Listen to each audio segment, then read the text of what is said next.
In this video, we will do some College Board multiple choice questions pertaining to sinusoidal modeling.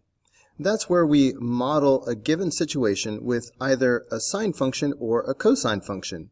This is AP Precalculus topic 3.7.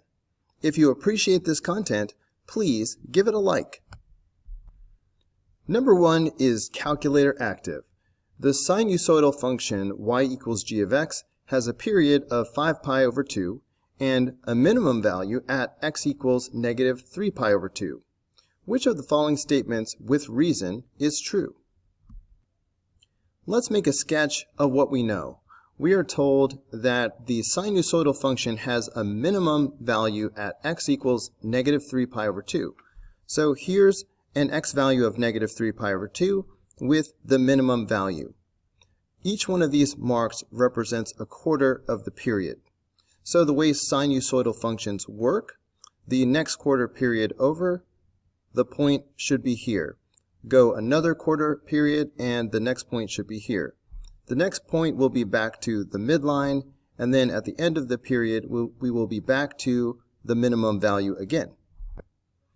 All of these answer choices pertain to the first maximum value after negative 3 pi over 2. The first maximum is right here. The key is that this is half the period from negative 3 pi over 2. Since we are given that the period is 5 pi over 2, we can find the input value of this maximum by finding half of the period. Taking half of both sides of this equation gives us 5 pi over 4. So this is half the period. So if we take this first input value and add half the period, that should give us the input value of the maximum. To add 5 pi over 4 to negative 3 pi over 2, we need like denominators. So multiplying this first fraction by 2 over 2 gives us negative 6 pi over 4. So negative 6 pi over 4 plus 5 pi over 4 is negative 1 pi over 4. So this input value is negative pi over 4. This argument corresponds to answer choice B. The first maximum value for x greater than negative 3 pi over 2 occurs at x equals negative pi over 4 because the smallest interval of input values between the maximum and minimum output values is half of the period of the sinusoidal function. Pro tip: sketching a graph really helps you process these types of questions. Number 2, the function g is given by g of theta equals cosine of 2 theta. The sinusoidal function h is a phase shift of the function g by negative pi over 3 units. Which of the following is true? Let's start by sketching a graph of g of theta, which equals the cosine of 2 theta. We're going to need the period, which comes from the b value. We have learned that the period is always 2 pi divided by the b value, and 2 pi divided by 2 is equal to pi. The 2's cancel each other out. So the period is pi. Since cosine 2 theta has no phase shift and the period is pi, we can go ahead and put pi right here. And then halfway will be pi over 2. Half of that will be pi over 4. And then 3 of these will be 3 pi over 4. I think I'll go ahead and put some negative values here. So we would have negative pi over 4, negative pi over 2, negative 3 pi over 4, and negative pi. This is a right side up cosine function. It has this positive a value. So the period will begin at its highest value and then go down and back up again. One period looks like this, and 2 periods looks like this. Next, we need to sketch a graph of the sinusoidal function h, which is a phase shift of g by negative pi over 3 units. You don't need to write an equation for h to answer this question, but if you did, you would put the opposite of the phase shift for the c value. You would put a positive pi over 3 right here. Since the phase shift is negative pi over 3, one period of h will begin right here at negative pi over 3. This is still a right side up cosine function, so we will start with a maximum value and then we will fall and rise. Here's one period of h, and here's a second period. The period of h will still be pi since it's just a phase shift of g. We can use the period of pi to find the remaining input values. When you are not starting from 0, the easiest way to find the input values is to use the quarter period. Since the whole period is pi, dividing both sides by 4, the quarter period is pi over 4. We can find more input values by taking this first input value and adding pi over 4 repeatedly. Adding pi over 4 to negative pi over 3 will give us this next input value. But to add these, we need like denominators. So let's multiply this by 4 over 4, and let's multiply this by 3 over 3. Now we have negative 4 pi over 12 plus 3 pi over 12, which is negative 1 pi over 12. So that's the next input value. We can find all of the other input values very quickly if we stick with the like denominator of 12. We just found that negative pi over 3 is the same thing as negative 4 pi over 12. We can find the remaining input values going to the right by repeatedly adding the quarter period of pi over 4. But we need like denominators, so let's think of pi over 4 as 3 pi over 12. So we are going to add 3 pi over 12 each time. So starting with negative 4 pi over 12, we added 3 pi over 12 and got negative 1 pi over 12. What if we add 3 pi over 12 again? Well, negative 1 plus 3 is 2, so we will get positive 2 pi over 12. If we add another quarter period, another 3 pi over 12, that will be 5 pi over 12. Adding another quarter period of 3 pi over 12, that will be 8 pi over 12. To find the input values going to the left, we will subtract a quarter period. We will subtract 3 pi over 12. So let's go back to our negative 4 pi over 12. Minus 3 pi over 12 gives us negative 7 pi over 12. Minus another 3 pi over 12 gives us negative 10 pi over 12.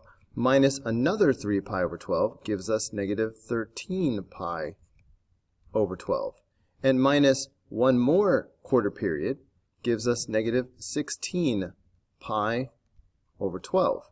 I'm writing these down here low like this to leave room to reduce the fractions that will reduce. For example, 2 pi over 12 reduces to pi over 6. 5 pi over 12 does not reduce, so I'm just going to copy that down. 8 pi over 12, these are both divisible by 4, so this will become 2 pi over 3. Negative 7 pi over 12 does not reduce, so I'm just going to copy that down. Negative 10 pi over 12 reduces to negative 5 pi over 6. Negative 13 pi over 12 does not reduce. And dividing both of these by 4 gives us negative 4 pi over 3. The correct answer will match up with the graphs that we just made. However, we can eliminate 2 of these options before we even begin, because we are told that h is a phase shift of g by negative pi over 3 units. That means a shift of pi over 3 units to the left. That's what option A says, so that's good. But option B says pi over 3 units to the right. So option B cannot be the answer. Option C does say pi over 3 units to the left, so C is still a contender. However, option D says pi over 3 units to the right, so D is out. Option A says consecutive minima of h occur at negative 5 pi over 6 and pi over 6. So let's look at the graph of h, this orange graph, and see, do we have minimum values at negative 5 pi over 6 and pi over 6? Yes, we do. So far, so good. It goes on to say we have consecutive minima on the graph of g, the red graph, at negative pi over 2 and positive pi over 2. Do we have minima at negative pi over 2 and positive pi over 2 on the graph of g? Yes, we do. So it looks like A is the answer. Okay, glancing at option C, it says that we have consecutive minima on the graph of h at negative 4 pi over 3.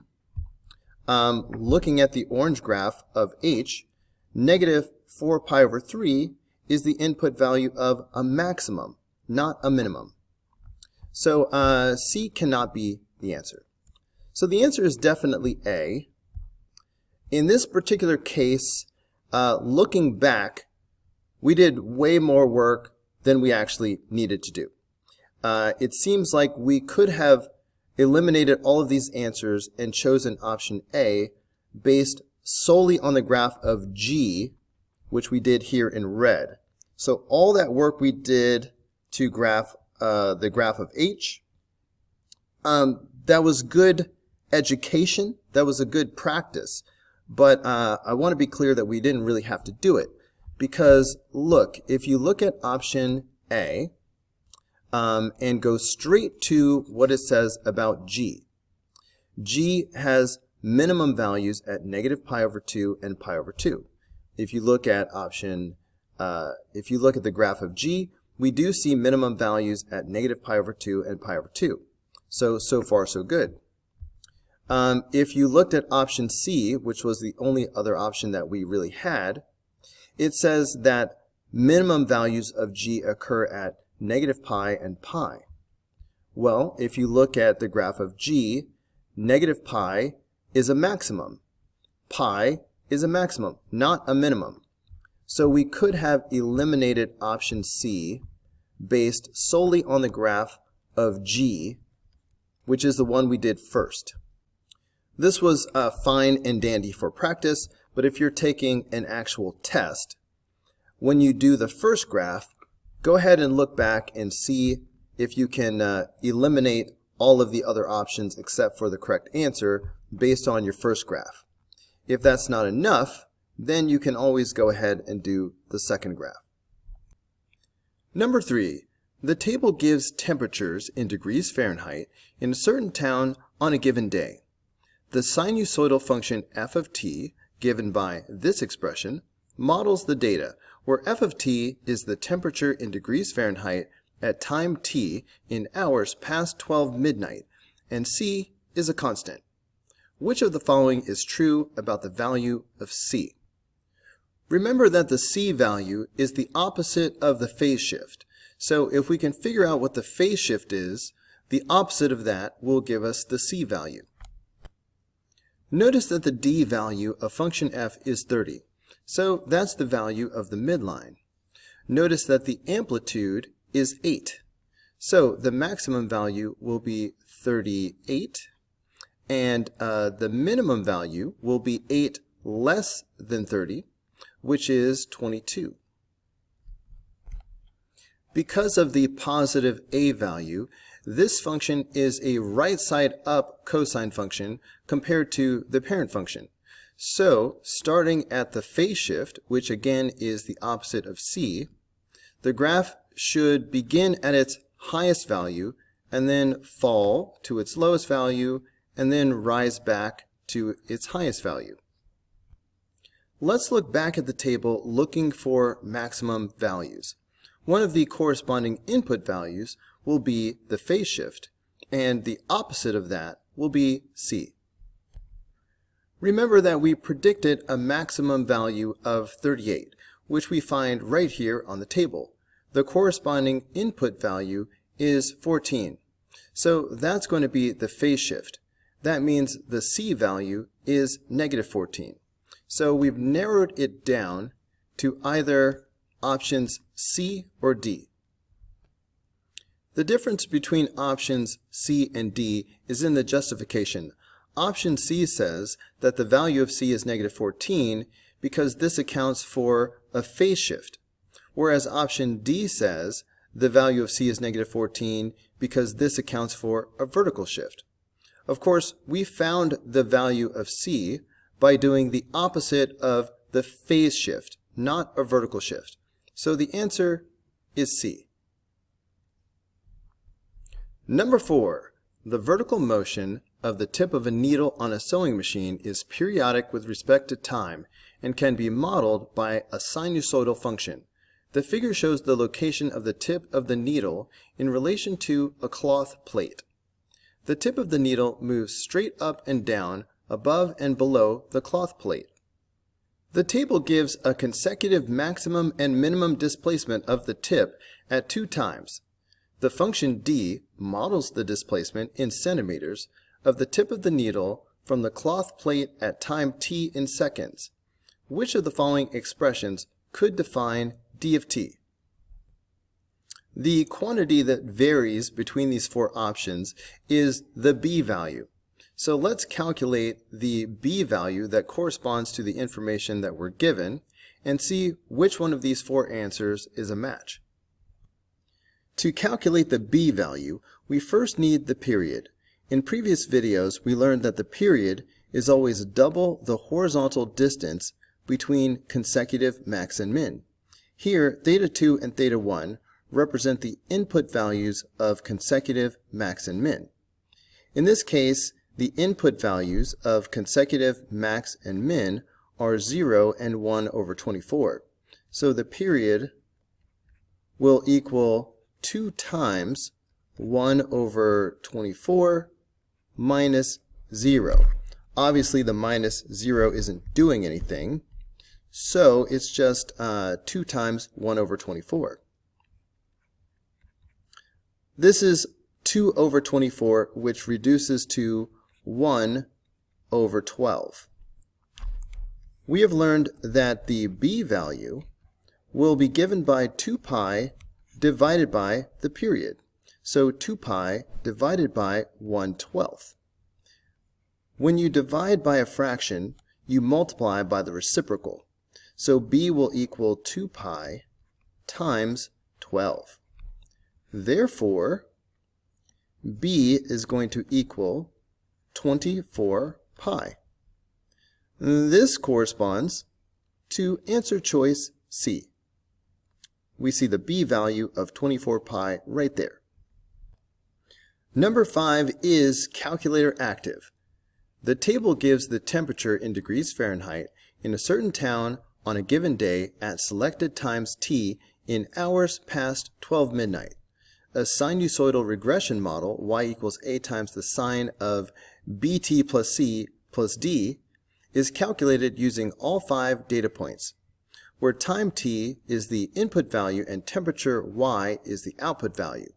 Based on the regression model, which of the following is the best choice for the amplitude of the sinusoidal function? So when they talk about a regression model, they're talking about entering the input-output values into the calculator and using the regression feature to come up with a curve of best fit. Let's start by resetting the calculator so we have a fresh start. Hit second plus 7, 1, 2. Now hit the Stat button and hit Enter. We will enter the input values in L1 and the output values in L2. Once you have entered all the input values and output values, hit the Stat button and switch to the Calculate menu. Sinusoidal regression is way down at the bottom of the list below option 9. You will actually get there quicker by scrolling up. It's right here. Hit Enter. Always go down to this option and tell the calculator to store the regression model as Y1 by hitting Alpha, Trace, Enter.